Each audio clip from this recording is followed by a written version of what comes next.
Japan, దక్షిణ Korea, ముఖ్యంగా China దీని మీదే ఆధారపడి ఉంటాయి అన్నమాట. ఇంతటి విశిష్టమైందే ఈ మలక్కా స్ట్రైట్. ఈ మలక్కా స్ట్రైట్ అనేది ఇటు ఇండియన్ ఓషన్ని, హిందూ మహాసముద్రాన్ని, ఇటువైపు పసిఫిక్ మహాసముద్రాన్ని కలిపే చాలా శక్తివంతమైన ఒక స్ట్రైట్ అనేది, ఒక నేరో స్ట్రైట్ అని చెప్పొచ్చు. ఇదేంటంటే ఒక దక్షిణంలో ఏంటంటే ఈ ఇండోనేషియా ఐలాండ్, సుమిత్ర ఐలాండ్, ఉత్తరాన మాలే ఐలాండ్ అని మలేషియా, థాయిలాండ్ ఉంటాయి. అక్కడే సింగపూర్ ఉంటాయి. ఒక రకంగా ఇది ఇండోనేషియా, మలేషియా మధ్యలో, సింగపూర్ మధ్యలో ఉండే ఒక స్ట్రైట్.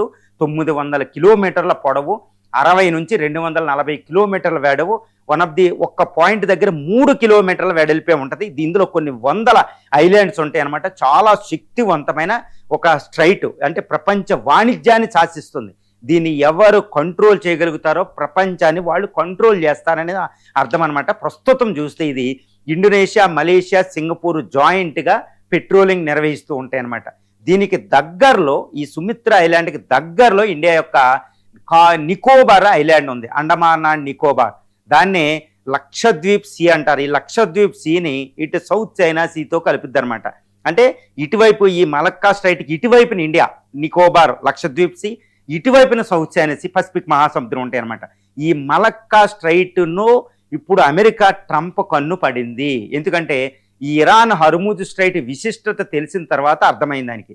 ఇరాన్లో ఇప్పుడు విజయం అనేది చైనాకి రాబోతుంది.